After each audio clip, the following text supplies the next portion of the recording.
ಬೀದಿ ಬದಿ ವ್ಯಾಪಾರಿಗಳ ಮೇಲಿನ ದಾಳಿ ನಿಲ್ಲದಿದ್ದರೆ ಹೋರಾಟ ತೀವ್ರಗೊಳ್ಳಲಿದೆ. ಸಿಐಟಿಯು. യൂണിറ്റി ഹോസ്പിറ്റൽ 4 പതിറ്റാണ്ടുകാലത്തെ വിശ്വസ്ത സേവന പാരമ്പര്യവുമായി അത്യാധുനിക സംവിധാനങ്ങളുമായി യൂണിറ്റി ഹോസ്പിറ്റൽ മംഗലാപുരം. ഫോൺ 0824243155.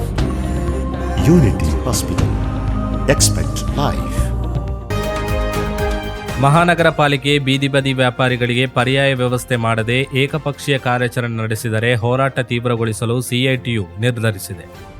ಇಂದು ಬೋಳಾರದ ಎಕೆಜಿ ಭವನದಲ್ಲಿ ಬೀದಿ ಬದಿ ವ್ಯಾಪಾರಿಗಳ ಬದುಕುವ ಹಕ್ಕಿನ ರಕ್ಷಣೆಗಾಗಿ ನಗರ ಪಾಲಿಕೆ ನಡೆಸುತ್ತಿರುವ ಬೀದಿ ವ್ಯಾಪಾರದ ಕಾನೂನು ಉಲ್ಲಂಘಿಸಿ ನಡೆಸುತ್ತಿರುವ ದಾಳಿಯನ್ನು ವಿರೋಧಿಸಿ ಇಂದು ದಕ್ಷಿಣ ಕನ್ನಡ ಜಿಲ್ಲಾ ಬೀದಿ ಬದಿ ವ್ಯಾಪಾರ ಸಂಘ ಸಿಐಟಿಯು ನೇತೃತ್ವದಲ್ಲಿ ಜರುಗಿದ ಸಂಘಟನಾ ಸಮಾವೇಶ ನಡೆಯಿತು.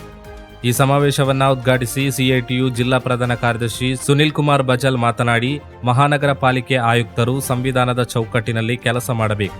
ಕಾನೂನಾತ್ಮಕ ಅಂಶಗಳನ್ನು ಪರಿಶೀಲನೆ ಮಾಡದೆ ನಿರ್ಧಾರ ಕೈಗೊಳ್ಳುವುದು ಕಾನೂನು ಬಾಹಿರ ಕ್ರಮವಾಗಿದೆ ಎಂದರು.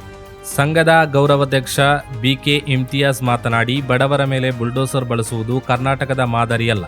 ಮಂಗಳೂರಿನಲ್ಲಿ ಉತ್ತರ ಪ್ರದೇಶದ ಯೋಗಿ ಸರ್ಕಾರದ ಮಾದರಿಯಲ್ಲಿ ಬುಲ್ಡೋಸರ್ ಬಳಸಿ ಅಂಗವಿಕಲರನ್ನ ನೋಡದೆ ಅವಮಾನೀಯವಾಗಿ ದಾಳಿ ನಡೆಸುತ್ತಿರುವುದು, ರಾಜ್ಯದ ಕಾಂಗ್ರೆಸ್ ಸರ್ಕಾರ ಮೌನ ವಹಿಸಿರುವುದು ಯಾಕಾಗಿ ಎಂದು ಪ್ರಶ್ನಿಸಿದ ಅವರು, ನಗರ ಪಾಲಿಕೆ ಅಧಿಕಾರಿಗಳು ಫುಟ್ಪಾತ್ ತೆರವು ಹೆಸರಿನಲ್ಲಿ ಬಡವರ ಮೇಲೆ ಕಠೋರವಾಗಿ ವರ್ತಿಸುತ್ತಿದೆ.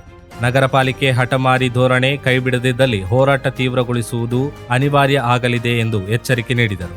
ಸಂಘದ ಮುಖಂಡರಾದ ಸಿಕಂದರ್ ಬೇಗ್, ವಿಜಯ್ ಜೈನ್, ಶಿವಾನಂದ, ಜ್ಯೋತಿಬಾಯ್, ನಾಗರಾಜ, ಲಕ್ಕಮ್ಮ ಮಾತನಾಡಿದರು. ಸಂಘದ ಪ್ರಮುಖರಾದ ಹಸನ್ ಕುದ್ರೋಳಿ, ಹಮ್ಜಾ ಮೊಹಮ್ಮದ್, ಖಾದರ್ ವಾಮಂಜೂರು, ಚಂದ್ರಶೇಖರ್ ರಾವ್, ಎಂಎನ್ ಶಿವಪ್ಪ, ಸೆಲ್ವರಾಜ್, ಅಬ್ದುಲ್ ಖಾದರ್, ರಿಯಾಜ್ ಮದಕ, ನೌಶಾದ್ ಕಣ್ಣೂರ್, ರಫೀಕ್ ಪಾಂಡೇಶ್ವರ, ಖಾಜಾ ಮೊಯ್ದೀನ್, ಸಬಾಬುದ್ದೀನ್, ಸಾನ್ವಿ ಡಿಸೋಜಾ ಉಪಸ್ಥಿತರಿದ್ದರು.